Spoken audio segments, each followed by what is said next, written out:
आप दूसरों के लिए तो चीखते हैं, मगर दाढ़ी वाला जब गुस्ताखी करता है, जब जुब्बा वाला जब गुस्ताखी करता है, कुरान को हाथ में लेकर पढ़ने वाला जब गुस्ताखी करता है, तो आप सोचते हैं ये मेरा चचा है, ये मेरा भाई है, ये मेरा रिश्तेदार है, इससे दोस्ती की जाए, इसको रिश्तेदारी में निभाने के लिए कोई सूरत निकालनी चाहिए। क्यों नहीं आप ये सोचते हैं कि नबी करीम सल्लल्लाहु अलैहि वसल्लम का दुश्मन चाहे दाढ़ी की शक्ल में हो, चाहे जुब्बे और साफे में आए, चाहे कुरान लेकर के आए, मेरे ताजुश शरीयत ने फरमाया नबी से जो हो बेगाना उसे दिल से जुदा कर दो, पिदर मादर बिरादर जानो माल उन पर फिदा कर दो। आप कहते हैं कि गुस्ताखी हो रही है और आपके बगल का पड़ोसी जब गुस्ताखी करता है तो आप उससे दोस्ती करते हो और कहते हो ईमान की हिफाजत कैसे होगी। ईमान की हिफाजत का सिर्फ वही जरिया है जो मेरे मुस्तफा ने अता फरमाया है। इयाकुम व इयाहुम, जितने बदअकीदा हैं, जितने रसूल के दुश्मन हैं, जितने कुरान के दुश्मन हैं, जितने खुदा के तौहीन करने वाले हैं, जितने औलिया किराम के दुश्मन हैं, उनसे अपना रिश्ता नाता तोड़ लिया जाए, उनसे अपने आप को दूर रखा जाए, उनसे कोई ताल्लुक ना रखा जाए। अल्लाह ने चाहा तो आपके ईमान की हिफाजत।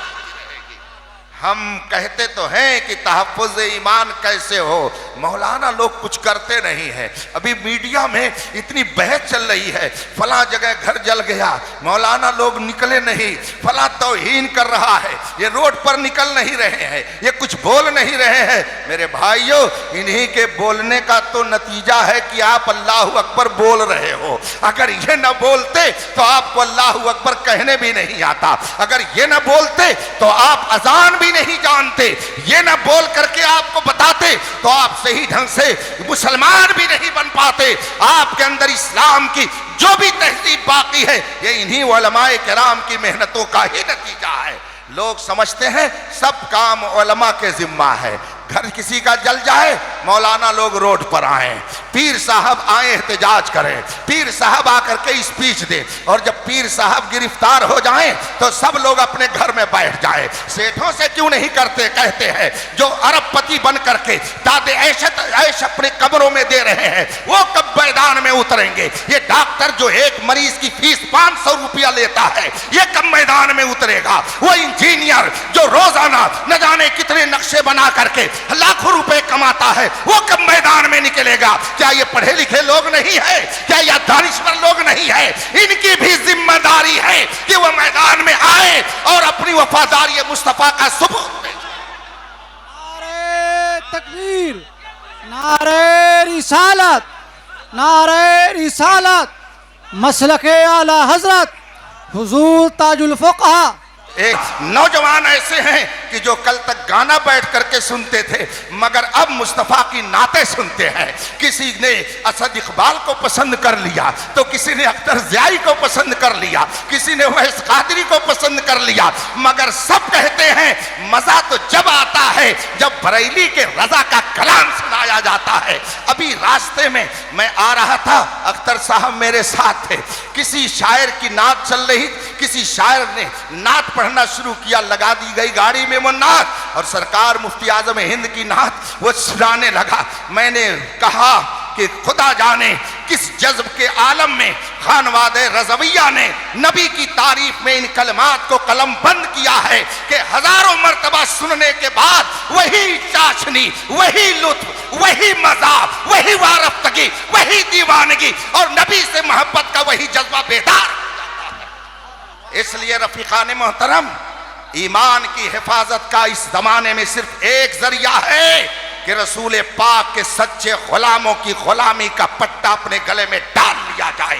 इमाम अहमद रजा ने फरमाया है तेरे गुलामों का नक्शे कदम है राह खुदा, वो क्या बहक सके जो ये सुराग लेके चले।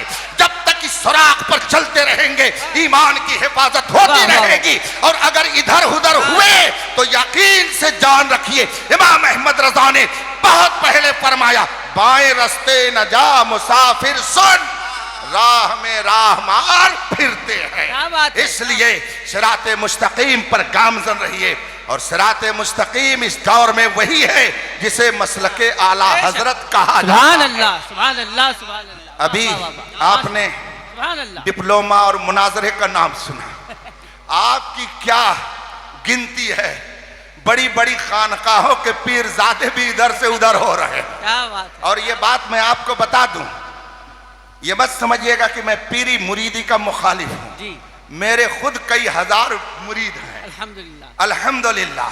लेकिन इस वक्त चंद जाहिल पीरों की पीरी मुरीदी ने जमाते अहले सुन्नत में जो इंतशार पैदा किया है, जी इससे इनकार नहीं किया जा सकता। बेशक। आज जिस इलाके में जाइए, लोग कहते हैं हजरत यहाँ मौलाइयत फैल रही है, यहाँ राफिजियत फैल रही है, और जब पता लगाया जाता है तो मालूम होता है किसी जाहिल पीर के जेरे असर इनका अकीदा बर्बाद हो रहा है।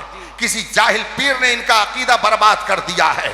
और ये तो समझते हैं कि उलमा क्या, वो तकरीर करें और जाएं, हाथ पैर चूमने के लिए तो पीर साहब है, नजराना देने के लिए पीर साहब है। इमाम साहब पूरे महीने नमाज पढ़ाएं, इमामत करें, दर्स दें, कुरान पढ़ाएं, हदीस पढ़ाएं, तो उनको ये 10,000 रुपया देने में कलेजा फटता है। और पीर साहब 5 मिनट बैठे दुआ भी सही ढंग से नहीं कर पाते हैं, और जब जाने लगेंगे तो 50,000 रुपया उनकी जेब में डालने में इनको फख्र महसूस होता है। बताइए आपके ईमान की हिफाजत कौन करता है? ये उलमा जो आपके सामने दिन रात किताब और सुन्नत का दर्स दे करके कुफ्रियात से बचाते हैं, ईमान की सच्ची बातें बताते हैं, इनके जरिए आपका ईमान बचता है। कि एक शख्स आया, 5 मिनट बैठा, सही ढंग से उसने दुआ भी नहीं की और चला गया, उससे आपके ईमान की हिफाजत कैसे हो जाएगी?